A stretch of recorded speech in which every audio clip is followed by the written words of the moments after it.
नमस्कार, मी भाऊ तोरसेकर. तुम्ही बघत आहात प्रतिपक्ष. मित्रांनो, काही महिन्यांपूर्वी मी एक गमतीशीर शीर्षक दिलं होतं एका व्हिडिओला.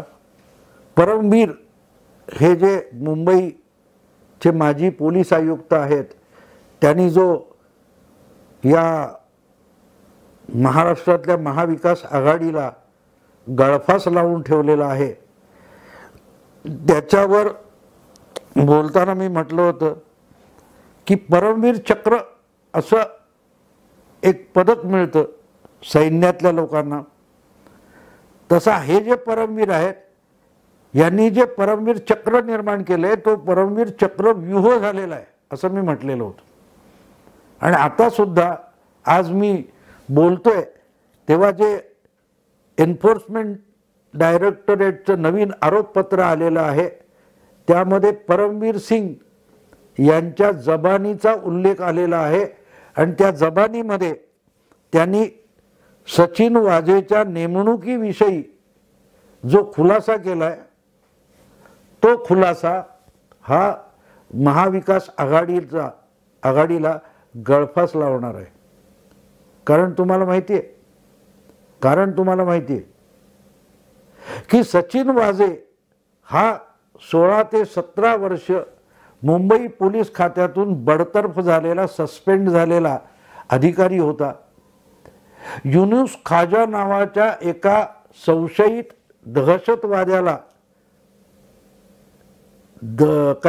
ATS कडून अटक झाली होती आणि त्याला घाटकोपरच्या पोलीस कोठडीतून काढून कुठच्या तरी तपासासाठी औरंगाबादला पोलीस पथक घेऊन गेलं. त्या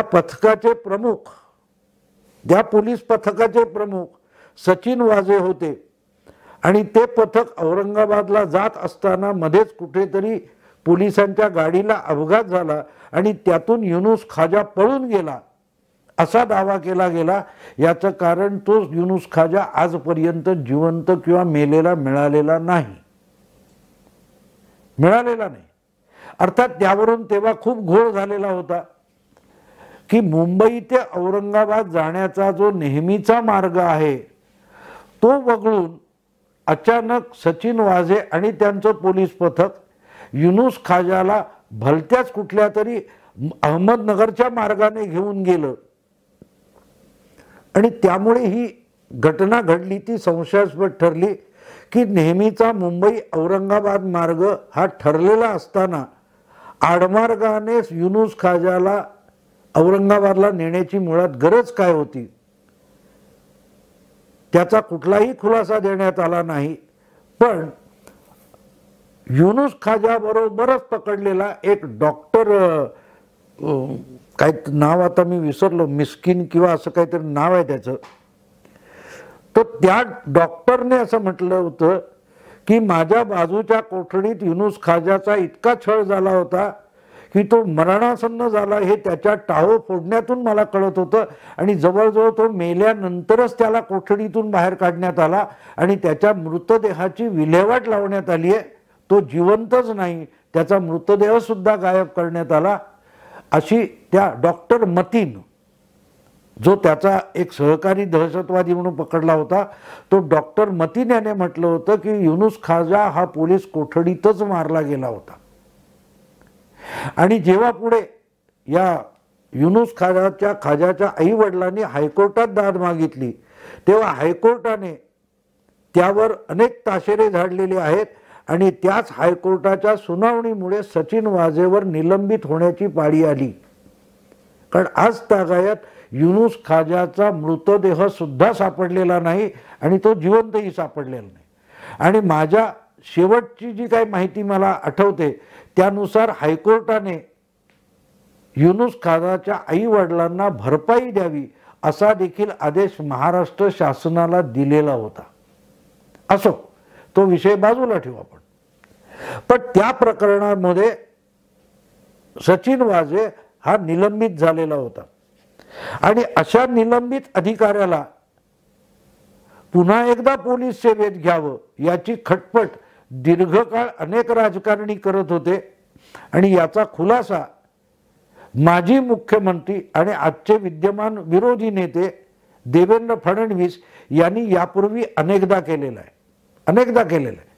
मध्यंतरी जेव्हा सचिन वाझे याला पुन्हा सेवेत घेण्यात आलं आणि तो सातत्याने कुठल्या ना कुठल्या कारणासाठी म्हणजे अर्णब गोस्वामी प्रकरणापासून मनसुख हिरेन आणि अँटिलिया प्रकरणापर्यंत वादग्रस्त ठरत गेला, तेव्हा या वादग्रस्त व्यक्तीला पुन्हा पोलीस सेवेत घेण्यात आलं आणि त्याला इतक्या महत्त्वाच्या प्रकरणांचा तपास का सोपवण्यात आला असा प्रश्न विधानसभेत विचारला गेला.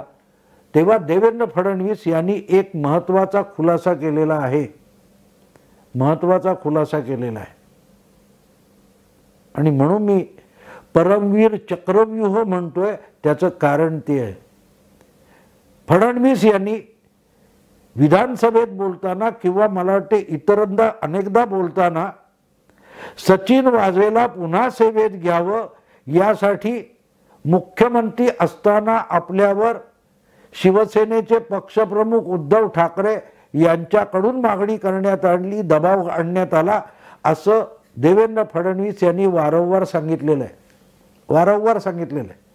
पण आज सुद्धा अँटिलिया प्रकरण असो किंवा NIA असो, या सगळ्या चौकशांमध्ये कुठेही या इतक्या महत्त्वाच्या साक्षीदाराला ज्याचं नाव देवेंद्र फडणवीस आहे हे कुठेही साक्षीला बोलवण्यात आलेलं नाही. याचा अर्थ उद्या बोलवणार नाही असं नाही, बोलवलं जाऊ शकतं. तर अशा सचिन वाझेची सेवा पूर्ववत करण्याचा निर्णय हा मुंबईचे पोलीस आयुक्त असताना परमवीर सिंग यांनी का केला असा प्रश्न वारंवार विचारला गेलेला आहे. प्रामुख्याने इंटेलिजन्स क्राईम युनिट जे आहे, जे अतिशय महत्त्वाचं युनिट आहे, तिथे इतका दुय्यम दर्जाचा अधिकारी प्रमुख का बनवण्यात आला हा सुद्धा वादाचा विषय झालाय. पण तो वादाचा विषय झालेला असताना आणि त्यातून प्रचंड वाद निर्माण झालेले असताना सुद्धा महाराष्ट्राचे गृहमंत्री आणि महाराष्ट्राचे परिवहन मंत्री अनिल परब आणि अनिल देशमुख यांनी विधिमंडळात सुद्धा मोठ्या आवेशात येऊन तावातावाने सचिन वाझेचा बचाव मांडलेला आहे. आजचे मुख्यमंत्री ज्या पक्षाचे आहेत त्या पक्षाचं मुखपत्र असलेल्या सामनामधून सचिन वाझे हा किती महान स्कॉटलंड यार्डपेक्षाही उच्च दर्जाचा पोलीस अधिकारी आणि तपास अधिकारी आहे याच्या आरत्या ओवाळण्यात आल्या आहेत. गौरव गाथा लिहिण्यात आलेल्या आहेत, अग्रलेखातून गौरव गाथा लिहिण्यात आल्या आहेत. असा सचिन वाझे हा पोलीस खात्यात त्याची फेरनेमणूक का झाली याविषयीची चौकशी ईडी कडून करण्यात आली.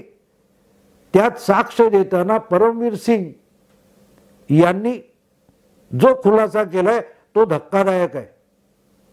खरं तर वाझेला सेवेत परत घेण्याचं खापर सुद्धा परमवीर सिंग यांच्या माथ्यावर फोडण्याचा प्रयत्न महाविकास आघाडी सरकारकडून झाला. कारण जेव्हा NIAने मनसुख हिरेन प्रकरणात, हत्या प्रकरणात सचिन वाझेला अटक केली, तेव्हा सचिन वाझेला मुंबई पोलीस खात्यात परत घेण्याचं पाप हे सर्वथैव परमवीर सिंग यांचं आहे हे दाखवण्यासाठी महाविकास आघाडी सरकारने आटापिटा केलेला आहे. त्यामुळे परमवीर सिंग यांना हटवून त्यांच्या जागी जे हेमंत नगराळे नावाचे नवीन पोलीस आयुक्त आणण्यात आले, त्यांची एक चौकशी कमिटी नेमण्यात आली आणि त्यांनी घाई गर्दीने तपास करून महाराष्ट्र सरकारला एक अहवाल सादर केला. त्यात त्यांनी असं म्हटलंय की या नेमणुकीला किंवा फेरनेमणुकीला वाझेच्या सार्वथैव सर्व बाजूनी फक्त परमवीर सिंग जबाबदार आहेत. कारण परमवीर सिंगच त्या समितीचे, फेरनेमणूक समितीचे प्रमुख होते. करोना काळामध्ये पोलीस खात्यामध्ये मनुष्यबळ कमी पडतं म्हणून अशा रीतीने सेवेतून निलंबित झालेले किंवा सेवेच्या बाहेर असलेले लोक परत आणावेत, त्यांचा करोना काळामध्ये बंदोबस्तासाठी उपयोग होईल म्हणून त्यांना फेरनेमणूक द्यावी यासाठी जे प्रयत्न झाले त्यामध्ये जे अनेक अधिकाऱ्यांच्या नावाचा फेरविचार झाला त्यामध्ये सचिन वाझे यांचा समावेश होता. आणि जेव्हा अशा व्यक्तीला परत घेतलं जातं, ज्याच्यावर संशय आहे, शंका आहेत, त्याला महत्त्वाच्या पदावर नेमलं जात नाही, याकडे माजी मुख्यमंत्री आणि आजचे विरोधी नेते देवेंद्र फडणवीस यांनी लक्ष वेधलं होतं. की सचिन वाझेला परत सेवेत घेतला हे एक वेळ मान्य होऊ शकतं, समजू शकतं, सरकारची गरज अडचण लक्षात घेऊन निलंबित अधिकाऱ्यांना परत आणणं, फेरनेमणूक देणं हे पण समजू शकतं. पण त्याविषयीचा नियम स्पष्टपणे सांगतो की अशा निलंबित लोकांना परत आणलं तर महत्त्वाच्या आणि मोक्याच्या जागी त्यांची नेमणूक होता कामा नये. सचिन वाझे याच्यावर जर युनुस खाजा याच्या हत्येचा किंवा त्याचा मृतदेह गायब करण्याचा गंभीर संशय असेल तर त्याची फेरनेमणूक केल्यानंतर त्याला कुठल्याही परिस्थितीत महत्त्वाच्या पदावर आणता कामा नये हा निर्बंध होता. आणि त्याप्रमाणे नियम पाळला गेला. पण नियम किती दिवसासाठी पाळला गेला? अवघ्या 1 दिवसासाठी. सचिन वाझेला फेरनेमणूक देण्यात आली मुंबई पोलीस खात्यामध्ये आणि त्याला 1 दिवसापुरता हत्यारबंद विभागामध्ये ठेवण्यात आलं. म्हणजे सचिन वाझेला मुंबई पोलीस खात्यात परत आणलं. त्या मुंबई पोलीस खात्याची जी आर्म्ड ब्रँच आहे, हत्यारबंद विभाग जो आहे, त्या हत्यार विभागामध्ये त्याला आणण्यात आलं. पण अवघा 1 दिवस तिथे ठेवल्यानंतर त्याला उचलून मुंबई पोलीस खात्याच्या सर्वात महत्त्वाच्या असलेल्या गुन्हे शाखेमध्ये क्राईम ब्रँचमध्ये आणण्यात आलं.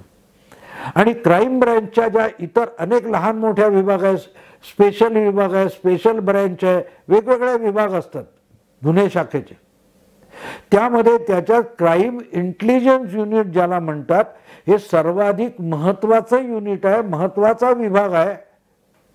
1 दिवसात का 2 दिवसामध्ये त्या बदनाम सचिन वाझेला उचलून या सर्वात महत्त्वाच्या युनिटमध्ये आणलं गेलं, ज्याला क्राईम इंटेलिजन्स युनिट म्हणतात, CIU. आणि हे आणलं तर कोणी आणलं? परमवीरने आणलं. परमवीर सिंग यांच्या डोक्यावर सगळीच्या सगळी खापर फोडायची, यासाठी महाविकास आघाडी सरकारने किती आटापिटा केला आपल्याला दिसू शकतो. किती आटापिटा केला की त्यासाठी हेमंत नगराळे या नव्या पोलीस आयुक्तांची चौकशी समिती नेमून हे सगळं पाप एकट्या परमवीरचा आहे असा अहवाल सुद्धा घेण्यात आला. आणि त्यात परमवीर सिंग काय म्हणतो, याकडे ढिम्म कोणी बघायला तयार नव्हतं. अशा परमवीर सिंग यांची सचिन वाझे नेमणूक प्रकरणामध्ये ईडीने जी जबानी घेतली आहे, त्यात आता परमवीर सिंग यांनी सुद्धा पोलखोल किंवा भंडाफोड केलेला आहे. कारण त्यांनी ईडीला दिलेली साक्ष जी आहे किंवा जबानी जी आहे, त्याचाही उल्लेख अनिल देशमुख यांच्या विरोधातल्या आरोपपत्रामध्ये आलेला आहे. आणि त्यात परमवीर काय म्हणतात, परमवीर कोणाचं नाव घेत आहेत ते इंटरेस्टिंग आहे. कारण अनिल देशमुख यांनी काल परवाच कधीतरी चंडीवाल आयोगासमोर सांगितलं, सचिन वाझेला मी ओळखत नाही. सचिन वाझेने स्वतः माजी गृहमंत्री अनिल देशमुख यांची चंडीवाल आयोगासमोर उलट तपासणी घेतलेली, वकिलामार्फत नाही, स्वतः व्यक्तिगत पातळीवर सचिन वाझे यांनीही चंडीवाल आयोगासमोर देशमुख यांची उलट तपासणी घेतलेली आहे.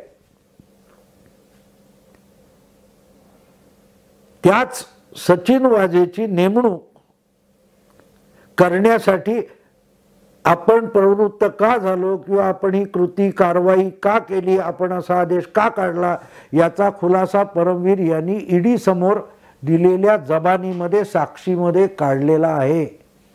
आणि त्यात परमवीर सिंग म्हणतात की सचिन वाझेला पुन्हा एकदा पोलीस सेवेत घ्यावं यासाठी आपल्यावर तत्कालीन गृहमंत्री अनिल देशमुख, मुख्यमंत्री उद्धव ठाकरे आणि पर्यावरण मंत्री आदित्य ठाकरे यांनी दबाव आणला होता, आग्रह धरला होता. चक्रव्यूह कळला मित्रांनो? चक्रव्यूह साधा असतो महाभारतातला, पण हा परमवीर चक्रव्यूह आहे.